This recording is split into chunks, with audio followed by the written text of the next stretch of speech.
Well, hi everyone.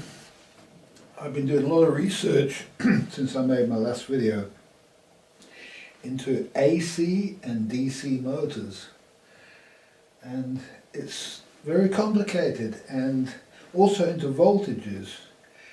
And I don't know if people are generally aware that Tesla motors are AC motors, and they operate at very high voltages of the region of, I think it's about 800 volts.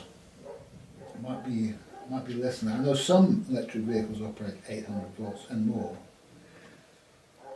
There's a dog barking. Perhaps it's too much. And you know, they looked at this issue in the beginning, and they decided, mankind decided, that you needed alternating current to transmit electricity over large distances. And if you can keep the distances short, you can use direct current. If you have a distance problem, that's where you need AC.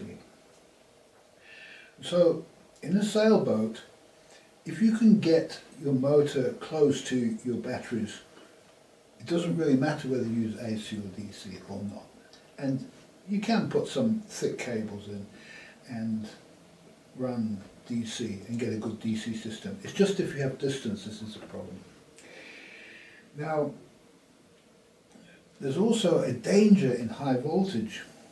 Voltages in excess of 110 volts in America, 220 volts in the rest of the world, are deemed unsafe, these higher voltages than this. And so we've already looked into and addressed the best voltage requirements. And so I'm quite happy that what we came up with was the right answer. And whether 110 or 220 is better, probably the first one they thought of was the best. And if you look at DC electric motors for boats and stuff like that, generally the voltage is coming up. It's going 12, 24, 48, 32, 64, 72, 90 volts. You see, it's approaching the 110 volts. So I thought about this and I thought, you know, what's wrong with 110 volts on a sailboat? At this time I wasn't thinking 220, I thought 110. And I went on eBay and I searched for motors, 110 volt motors, to see if there's any available.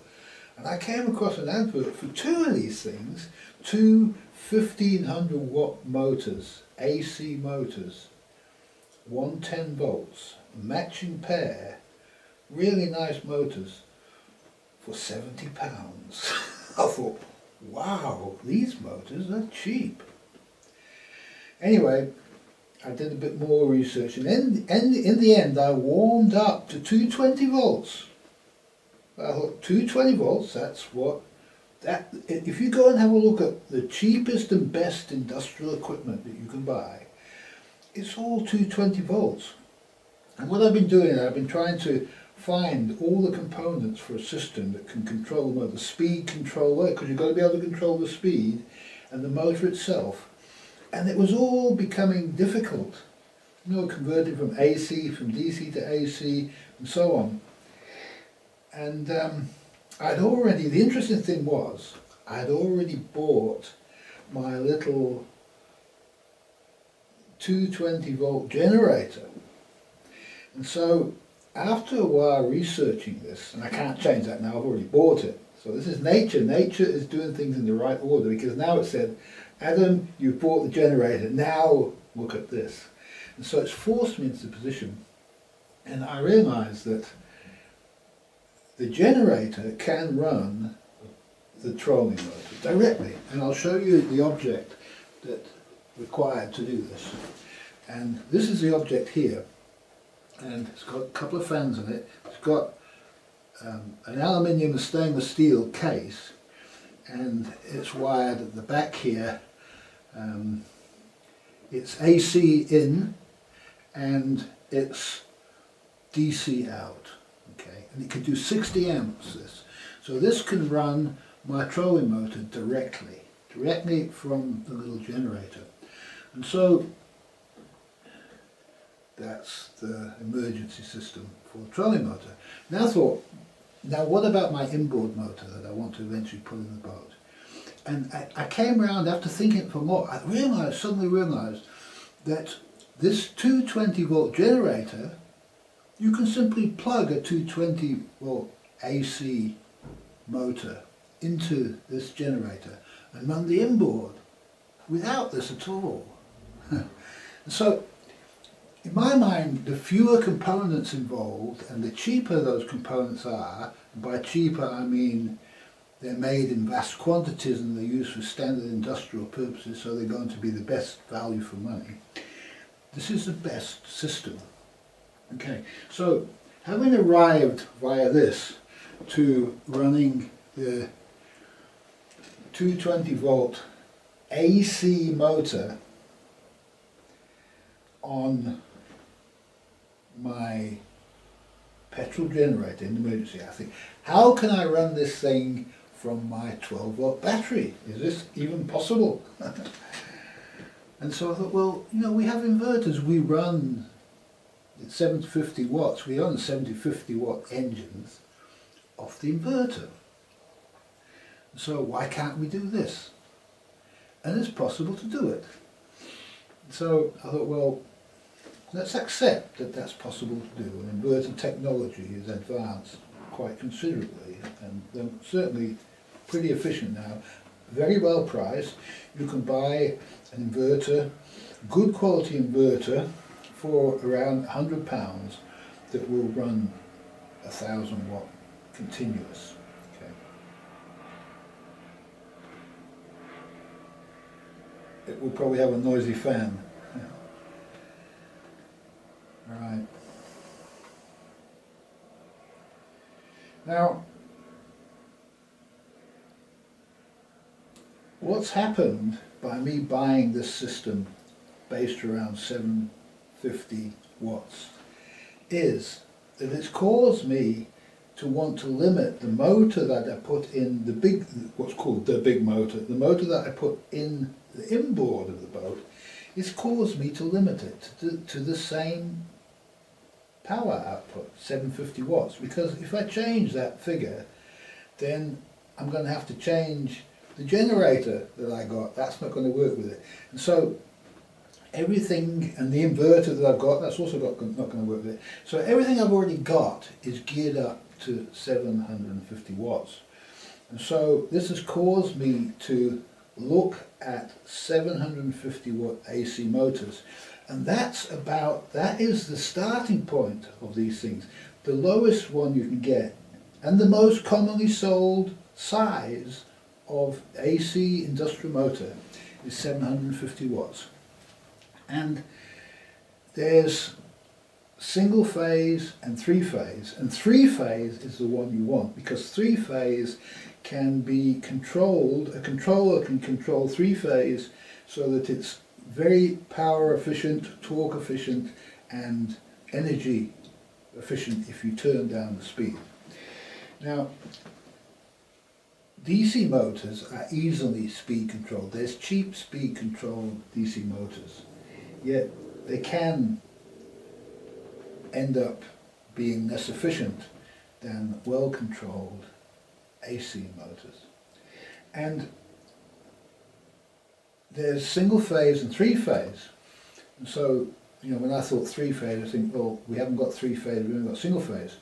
Yet I did discover that there are special speed controllers built for lathes and milling machines and things like that in industry, which are very high tech and work by changing the frequency of the AC signal, and so that in a very sophisticated way, so that it controls a specific motor. So each of these controllers is made for a specific size of motor. So there's a 750 watt one, there's a 1 kilowatt one, 1500 kilowatt. You know, it goes up 2 kilowatts, 2.2 kilowatts, and so on.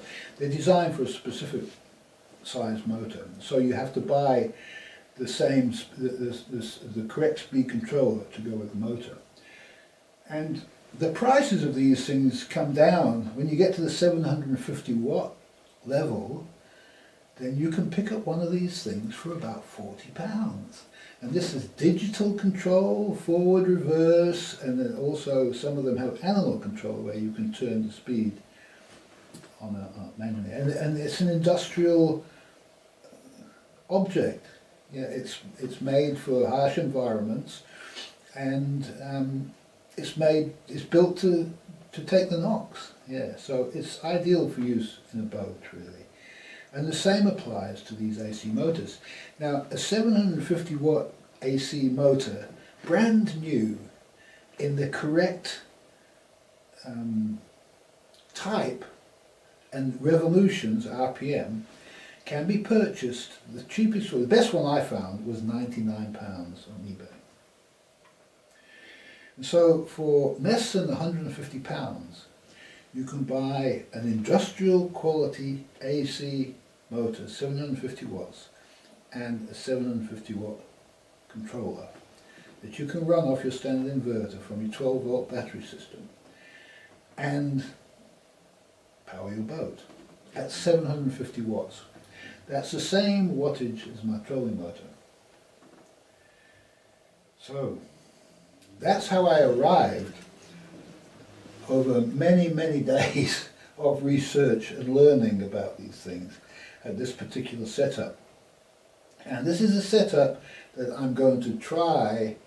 This is for next year, if you like. After I've used the 750 watts and determined if that is sufficient power, it seems to be if I try to push my boat any more than that, it's just simply going to use up the inefficiencies of everything are just going to come into play, and it's just going to burn up electricity. That's what I think.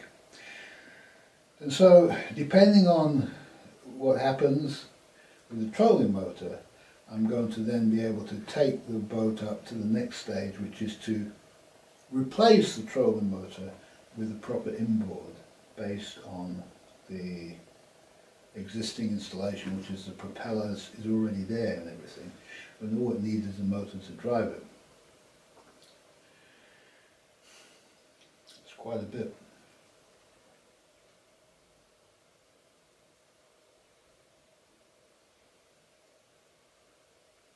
Just one note on AC motors is the good thing about AC motors is that they are speed controllable, not speed controllable, they run at different speeds. They can run half the speed of a normal motor. Now normally a motor runs about 3000 RPM, which is too fast for a boat propeller. You need about half that. Unfortunately, there's a model called a 4-pole AC motor. There's a 2-pole AC motor that runs at about just under 3000 RPM. And then there's a 4-pole that runs at about 1400 RPM. Now that 1400 RPM is about right for my boat.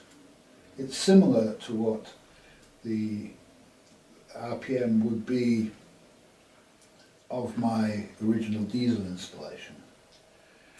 Now there's less power, but there's more torque probably in the electric setup. So all I can do is experiment with it.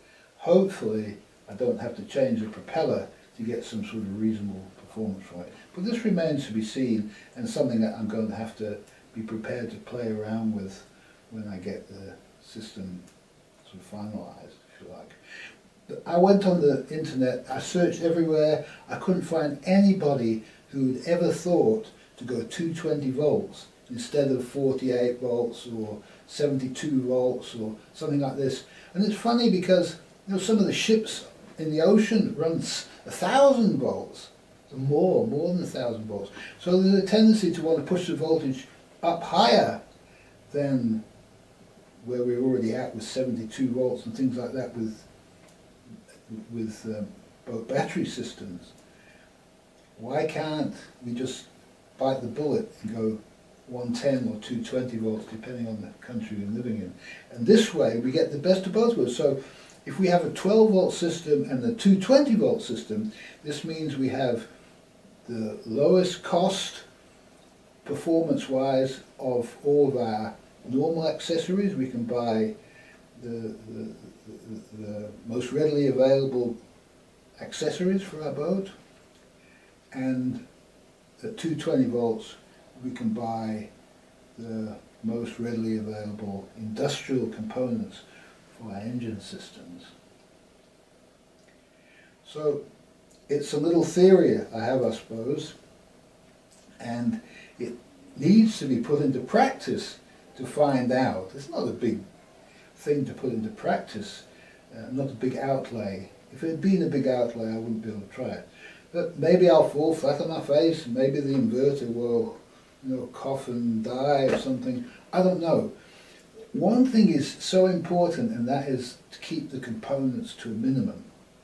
And so you'll see in the little diagram that you saw in the video, I've got here the actual series of components. So we've got the 12 volt battery going to the inverter, going to the speed controller, and I had a reverse switch in here, but this isn't required because the reverse, the speed controller has the reverse on it, and then go into the AC motor. And we can also do the 220 volt generator, can just plug, either plugs into the inverter or it plugs into the generator. So very, very simple system. And only components, the motor, the speed controller and the inverter, or the motor, the speed controller and the genset. That's all it's going to take. And I had a look at some other systems using AC where they had different voltage. They had high voltage 72 volt battery banks and all sorts of different converters, and to actually achieve the same thing really, and with very specialized components which might be available now but in 5 years time may no longer be available. Doing it this way, we know there's always going to be 220 volt AC motors, there's always going to be 220 volt AC motor controllers, there's always going to be 12 volt batteries, there's always going to be 220 volt gensets. There's always going to be these things. And so the only thing that could possibly change is the price could come down. And so the whole concept that I have is that any component needs to be able to be swapped out and changed very easily. And there are not to be many components, and every component needs to be able to be lifted and moved off the boat easily. And so far so good. I hope that something can be done in this area, because the way that boats are going, you go on the internet and you look, if you choose a website about boat engines, there's no prices. They're ashamed of their prices, It goes, you have to phone them and talk to them before they'll even give you a price. And so anybody who wants to hide their prices is not competitive. And they want to make money for nothing, these people. They want to take their industrial knowledge, just like I've had to work out what the industrial knowledge is for motors and so on. They want to take that knowledge and sell it to you at a very, very high profit margin. 1000% probably at the end of the day. I don't believe it's necessary. If we put our components into the best spaces we've got on our boat, so they're not exposed to potentially to bilge conditions. If we can keep our controllers inside our cabins so that they're well ventilated and they're not like getting damp and in bad conditions, then I feel that we should be okay with industrial grade equipment. And it's also possible to take these things apart, like for example, this hasn't been treated for anti-corrosion, but it's easy just to take it apart and to spray all of the circuit boards with a special varnish, if you like, that then seals those circuit boards so that rust and corrosion can't attack it. And also to be able to put some special stuff on our connectors so that it inhibits corrosion. Otherwise the case itself is okay, this will be okay, the case. And probably doesn't need any more treatment if it goes in the cabin. If it goes in the bilge, you want to treat this kind of thing.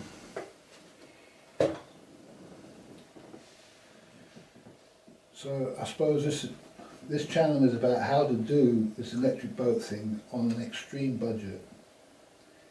And to do it on an extreme budget is taking a lot of research, because it's very easy just to order an off-the-shelf boat conversion kit for £15,000 or whatever it might be, and find out that you've got far too much power than you ever need in your boat.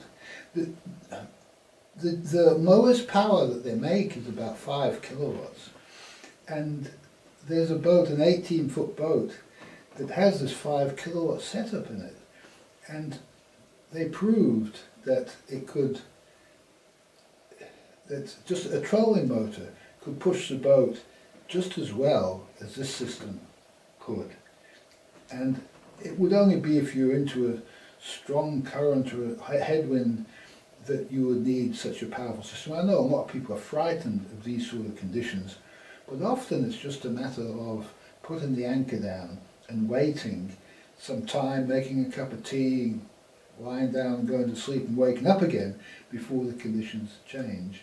And I think it's a little bit crazy to want to engineer the impossible.